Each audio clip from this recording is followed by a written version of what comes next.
Natalo ang Magnolia Chicken Templados dito sa Barangay Ginebra kagabi. Pero as usual may dahilan daw ito si Coach Chito Pictolero at ayon doon sa mga reports mukhang ito raw Magnolia maganda naman yung performance nila pero kinapos ulit ng bandang huli. Nakita naman natin yung nangyari na hindi nila napigilan itong mga guards nitong Barangay Ginebra. Actually balance attack ang ginawa ng Ginebra, itong si Stanley Pringle nung first half. Pagkatapos itong si Maverick Hanmisi, si Jamie Malonzo, Stan Hardinger, Aguilar at itong si Sidney Onwubere ay tumulong din dito sa scoring ng Ginebra. At yan ang dahilan kung bakit hindi na nanalo ang Magnolia Chicken Templados. Ang naging problema, sabi ni Coach Pictolero, hindi nila napigilan ito si Pringle nung first half na naka 13 points. At pagkatapos ito si Aguilar, Malonzo at si Hanmisi naman na nag-take over nung second half. Na-limit ng Magnolia itong si Aguilar sa 2 points lang no first half pero no second half ay nakawala na ito at pumuntos ng marami.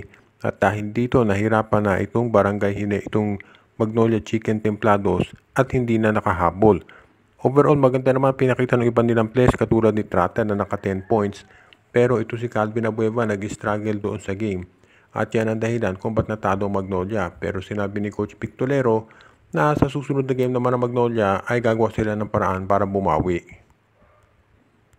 Matagal-tagal na nung nireport ng Spin PH na itong si Shawnee Winston ay nasa trading block. Pero hanggang ngayon ito ay nasa Converge pa rin at ang tanong ng karamihan, ano ang nangyari dito?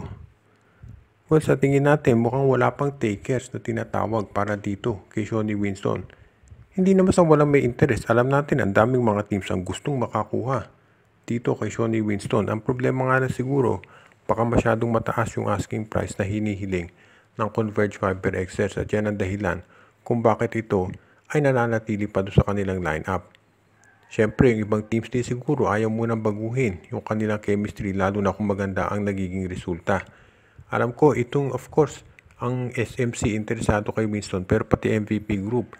Baka itong TNT interesadong makuha si Shawnee para papalit dito kay Mikey Williams. Pero siguro hesitant sila doon sa hinihiling na kapalit ng TNT ng Converge Fiber Xers. Kaya sa tingin ko, yan ang dahilan kung ba't si Winston ay nananatili pa dito sa Converge Fiber Xers. Sa ngayon, dahil katatapos lang of course ng mahabang break ng PBA, baka nagkakaroon pa ng usapan yung ibang teams.